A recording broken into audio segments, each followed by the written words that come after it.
സ്ത്രീ പോസിറ്റീവായിട്ട് ഇരിക്കുക എന്ന് പറയുന്നത് അത്രയും ഇമ്പോർട്ടൻ്റ് ആണ്. അത് ഈ ഒരു മീ ടൈമിലൂടെ തന്നെയാണ് കിട്ടുള്ളൂ. ഒരു വേൾഡിനെ കെട്ടിപ്പടുക്കാനുള്ള കഴിവ് സ്ത്രീക്കുണ്ട്.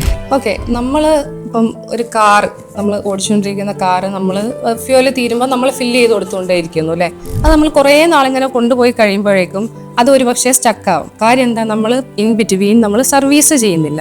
അതുപോലെ തന്നെയാണ് സ്ത്രീകളുടെ കാര്യം. സ്ത്രീകൾ രാവിലെ എഴുന്നേൽക്കുന്നു, മറ്റുള്ളവർക്ക് വേണ്ടിയിട്ടുള്ള ഒരുപാട് കാര്യങ്ങൾ ചെയ്യുന്നു, മക്കൾക്ക് വേണ്ടി, ഹസ്ബൻഡിന് വേണ്ടി, ചുറ്റുമുള്ളവർക്കൊക്കെ വേണ്ടിയിട്ട് ചെയ്യുന്നു. അപ്പോൾ ആ ഒരു സർവീസ് എന്ന് പറയുന്നത് സ്ത്രീകൾക്ക് മീ ടൈമാണ്. ആ മീ ടൈമിലൂടെയാണ് സ്ത്രീകൾക്ക് ആ ഒരു പോസിറ്റിവിറ്റി കിട്ടുക. ആ പോസിറ്റിവിറ്റി എന്നാൽ മാത്രമേ ചുറ്റുമുള്ളവർക്ക് കൊടുക്കാൻ പറ്റുള്ളൂ.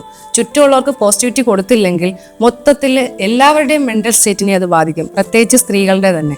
സ്ത്രീകളെന്ന് പറയുമ്പോൾ ഒരു അമ്മ എന്നുള്ള ലെവലിൽ മാത്രമല്ല, അവരെന്ന് പറയുന്നത് ഒരു പുതിയ ജനറേഷനെ കെട്ടിപ്പടുക്കുകയാണ് ചെയ്യുന്നത്, പുതിയ ജനറേഷൻ കൊണ്ടുവരികയാണ് ചെയ്യുന്നത്. ഈവൻ പ്രഗ്നൻസിയിൽ മുതൽ തന്നെ അവരുടെ കംപ്ലീറ്റ് മൈൻഡ് സെറ്റ്, അവരുടെ സ്ട്രെങ്ത്, അവരുടെ ആ ഒരു ചിന്തകളെല്ലാം ഈ കുഞ്ഞിനെ ബാധിക്കുന്നുണ്ട്. അപ്പം സ്ത്രീ പോസിറ്റീവായിട്ട് ഇരുന്നിട്ടില്ലെങ്കിൽ ആ ഒരു പോസിറ്റിവിറ്റി കുഞ്ഞിലേക്ക് വരില്ല. സ്ത്രീയുടെ ചിന്താഗതി ആയിരിക്കും കുഞ്ഞിലേക്ക് വരിക, സ്ത്രീയുടെ ആ ഒരു ബിലീഫ്സ്, തോട്ട്സ്, ഇതെല്ലാം കുഞ്ഞിലേക്ക് മാറി വരുന്നുണ്ട്. സ്ത്രീ പോസിറ്റീവായിട്ട് ഇരിക്കുക എന്ന് പറയുന്നത് അത്രയും ഇമ്പോർട്ടൻ്റ് ആണ്. അത് ഈ ഒരു മീ ടൈമിലൂടെ തന്നെയാണ് കിട്ടുള്ളൂ. ഒരു വേൾഡിനെ കെട്ടിപ്പടുക്കാനുള്ള കഴിവ് സ്ത്രീക്കുണ്ട്.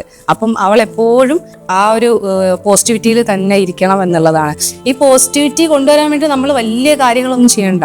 നമുക്ക് ഇഷ്ടമുള്ള കുറച്ച് എന്തെങ്കിലും കാര്യം ചെയ്യാം. ഇപ്പോൾ ഗാർഡനിങ് ആകാം, തയ്യൽ ചെയ്യുന്നവർക്കാണെങ്കിൽ തയ്യൽ, ഇഷ്ടമുള്ളവർക്കാണെങ്കിൽ തയ്യൽ ചെയ്യാം. വെറുതെ ഇരിക്കാം, കുറച്ച് സമയം നമ്മൾ നേച്ചറിൻ്റെ കൂടെ ഒന്ന് വെറുതെ ടൈം ഒന്ന് സ്പെൻഡ് ചെയ്താൽ മതി. ഇത്രയും ചെയ്താൽ മതി. അങ്ങനെ വലിയ ലക്ഷറിയസ് ആയിട്ടുള്ള കാര്യങ്ങൾ ചെയ്യാനോ ഒരുപാട് പൈസ കൊടുത്ത് ഇന്നത് ചെയ്യണം എന്നോ അങ്ങനെയൊന്നുമില്ല. നമ്മൾ ജസ്റ്റ് നമുക്ക് സന്തോഷം കിട്ടണം, നമ്മളിൽ ആ ഒരു പോസിറ്റിവിറ്റി ഉണ്ടായിരിക്കണം, അത്രയേ ഉള്ളൂ.